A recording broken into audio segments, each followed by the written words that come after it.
Yeah, I heard the album the moment it dropped at midnight. I am a big J. Cole fan.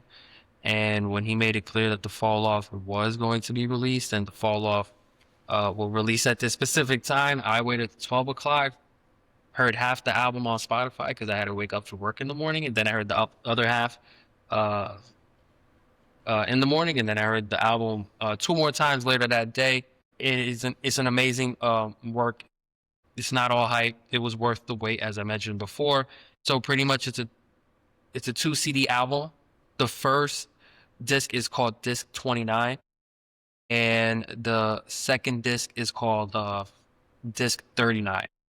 And pretty much he wanted to create a concept of his time when he was in his 20s as a 29-year-old. Disc 39 is pretty much him as a 39-year-old, more wiser, much more at peace individual. So pretty much you have somebody who's kind of young and hungry, and then the later on tracks is more introspective and wise, which I really thought that was a good idea, which is why he took 10 years to develop the album. We have so many good songs from the beginning.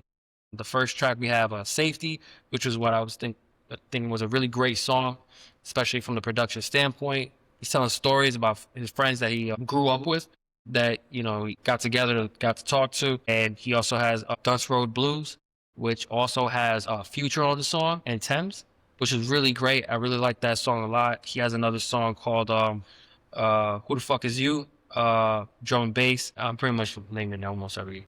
I like drum and bass so much. I'm pretty much naming every track on the album at this point. 39, which is the second CD on the respective album, has more of him as a grown up, pretty much talking about relationships. Life Sentence, one of them. Him talking about uh, marriage, which is not something that not a lot of rappers talk about. You hear the word life sentence, it's like, oh shit it. But he's talking about it in a good way when he's talking about life sentence as in marriage. If I Love Her Again, What If, is what you mentioned. Pretty much he's rapping from the perspective of Biggie in the first verse and the perspective of Pac. Like, what if this beef was settled instead of the way it planned out? Who knows if he kind of had that inspiration from the Kendrick and Drake beef. I know we talk about that a lot. That's just the biggest beef as far as like hip hop, conflicts that we had recently. That will definitely go down in history as something that took a life of its own. There's no skippable songs. You could listen to this in its entirety from the first track to the last track, and you would definitely be satisfied with what he provided. So, Andrew, do you want to provide your input? Yeah, no, 100%. I said before that prior J. Cole albums, I feel like he was stagnant in a sense. Still, like, Cole was always bringing the hottest shit, the hottest bars, whatever. There's something about his previous albums that I was just like, something's missing. This is his last couple previous albums, like one or two.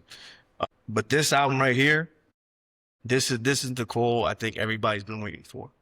This is the one we wanted to see. This is the one that, oh, you know what? That's why he deleted that track. That's why he didn't feel like he should have kept going at Kendrick, and he could have.